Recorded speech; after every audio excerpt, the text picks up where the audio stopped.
जुगनू ने ज्यों ही कमरे में कदम रखा, मिस खुर्शेद ने कुर्सी से उठकर स्वागत किया। आइए माँ जी, मैं जरा सैर करने चली गई थी। आपके आश्रम में सब कुशल तो है? जुगनू एक कुर्सी का तकिया पकड़कर खड़ी खड़ी बोली, कुशल है मिस साहब। मैंने कहा, आपको आशीर्वाद दे आऊं। मैं आपकी चेरी हूं। जब कोई काम पड़े मुझे याद कीजिएगा। यहाँ अकेले तो हुजूर को अच्छा न लगता होगा। मिस खुर्शीद, मुझे अपने स्कूल की लड़कियों के साथ बड़ा आनंद मिलता है। वह सब मेरी ही लड़कियां हैं। जुगनू ने मातृभाव से सिर हिलाकर कहा, यह ठीक है मिस साहब, पर अपना अपना ही है। दूसरा अपना हो जाए तो अपनों के लिए कोई क्यों रोए। सहसा एक सुंदर सजीला युवक रेशमी सूट धारण किए, जूते चरमर करता हुआ अंदर आया। मिस खुर्शीद ने इस तरह दौड़कर प्रेम से उसका अभिवादन किया, मानो जामे में फूली न समाती हो। जुगनू उसे देखकर कोने में दुबक गई। खुर्शीद ने युवक से गले मिलकर कहा, प्यारे, मैं कब से तुम्हारी राह देख रही हूं। जुगनू से, मां जी, आप जाएं फिर कभी आना। यह हमारे परम मित्र विलियम किंग है। हम और यह बहुत दिनों तक साथ साथ पढ़े हैं।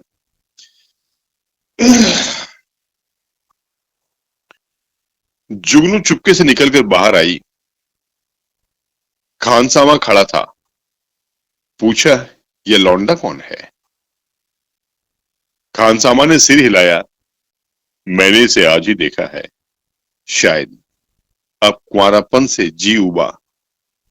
अच्छा तरहदार जवान है। जुगनू, दोनों इस तरह टूट कर गले मिले हैं कि मैं तो लाज के मारे गड़ गई। ऐसा चूमा चाटी तो जोरू खसम में नहीं होती। दोनों लिपट गए। लौंडा तो मुझे देखकर कुछ झिझकता था, पर तुम्हारी मिस साहब तो जैसे मतवाली हो गई थी। खानसामा ने मानो अमंगल के आभास से कहा, मुझे तो कुछ बेढब मामला नजर आता है।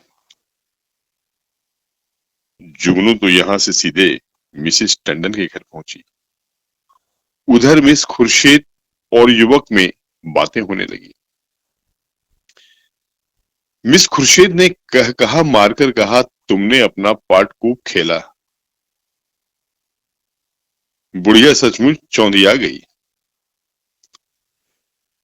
लीला, मैं तो डर गई थी, कहीं बुढ़िया भाप न जाए। मिस खुर्शीद, मुझे विश्वास था वह आज जरूर आएगी।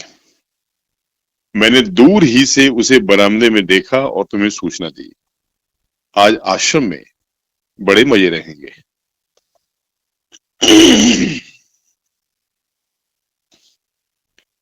जी चाहता है महिलाओं की कनफुसियां सुनती। देख लेना, सभी उसकी बातों पर विश्वास करेंगी। लीला, तुम भी तो जानबूझकर दलदल में पांव रख रही हो।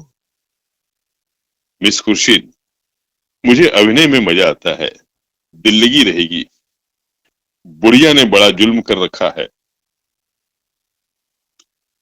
जरा उसे सबक देना चाहती हूँ। कल तुम इसी वक्त इसी ठाट से फिर आ जाना। बुढ़िया कल फिर आएगी। उसके पेट में पानी ना हजम होगा। नहीं, ऐसा क्यों? जिस वक्त वह आएंगी मैं तुम्हें खबर दूंगी।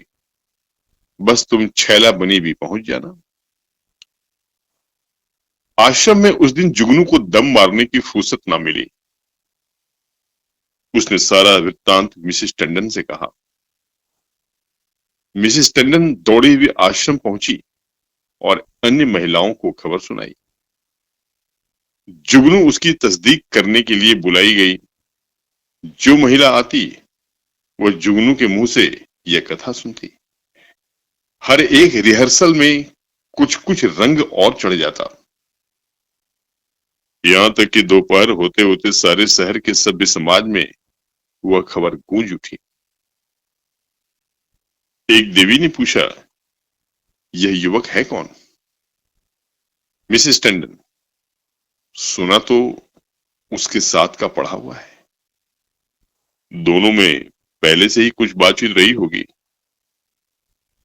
वही तो मैं कहती थी कि इतनी उम्र हो गई, ये कुंवारी कैसे बैठी है। अब कलई खुली। जुगनू, और कुछ हो या ना हो, जवान तो बांका है। टंडन, यह हमारी विद्वान बहनों का हाल है। जुगनू, मैं तो उसकी सूरत देखते ही तड़ गई थी। धूप में बाल नहीं सफेद किए हैं। टंडन, कल फिर आना, कल फिर जाना। जुगनू, कल नहीं, मैं आज रात ही को जाऊंगी। लेकिन रात को जाने के लिए कोई बहाना जरूरी था। मिसेस टंडन ने आश्रम के लिए एक किताब मंगवा भेजी। रात को 9 बजे जुगनू मिस खुर्शीद के बंगले पर जा पहुंची। संयोग से लीलावती उस वक्त मौजूद थी। बुढ़िया तो बेहतर पीछे बोली। संयोग से लीलावती उस वक्त मौजूद थी। बोली, बुढ़िया तो बेहतर पीछे पड़ गई। मिस खुर्शीद, मैंने तुमसे कहा था उसके पेट में पानी न पचेगा। तुम जाकर रूप धर आओ। तब तक मैं बातों में लगाती हूँ। शराबियों की तरह अंट संट बकना शुरू करना, मुझे भगा ले जाने के प्रस्ताव भी करना, बस यूं बन जाना जैसे अपने होश में नहीं हो। लीला मिशन में डॉक्टर थी। उसका बंगला भी पास ही था। वह चली गई तो मिस खुर्शीद ने जुगनू को बुलाया। जुगनू ने एक पुर्जा उसको देकर कहा, मिसेस टंडन ने यह किताब मांगी है। मुझे आने में देर हो गई। मैं इस वक्त आपको कष्ट न देती, पर सवेरे ही वह मुझसे मांगेगी। हजारों रुपए महीने की आमदनी है मिस साहब, मगर एक एक कौड़ी दांत से पकड़ती है। इनके द्वारे पर भिखारी को भीख तक नहीं मिलती। मिस खुर्शीद ने पुर्जा देखकर कहा, इस वक्त तो यह किताब नहीं मिल सकती, सुबह ले जाना। तुमसे कुछ बातें करनी है, बैठो, मैं अभी आती हूँ। वह पर्दा उठाकर पीछे के कमरे में चली गई और वहां से कोई 15 मिनट में एक सुंदर रेशमी साड़ी पहने, इत्र में बसी हुई, मुंह पर पाउडर लगाई निकली। जुगनू ने उसे आंखें फाड़कर देखा। ओहो, यह श्रृंगार! शायद इस समय वह लौंडा आने वाला होगा, तभी यह तैयारियां हैं। नहीं, सोने के समय कुंवारियों को बनाव संवार की क्या जरूरत। जुगनू की नीति में स्त्रियों के श्रृंगार का केवल एक उद्देश्य था, पति को लुभाना। इसलिए सुहागिनों के सिवा श्रृंगार और सभी के लिए वर्जित था। अभी खुर्शीद कुर्सी पर बैठने भी न पाई थी कि जूतों की चरमर सुनाई दिया और एक क्षण में विलियम किंग ने कमरे में कदम रखा। उसकी आंखें चढ़ी भी मालूम होती थी और कपड़ों से शराब की गंध आ रही थी। उसने बेधड़क मिस खुर्शीद को छाती से लगा लिया और बार बार उसके कपोलों के चुम्बन लेने लगा।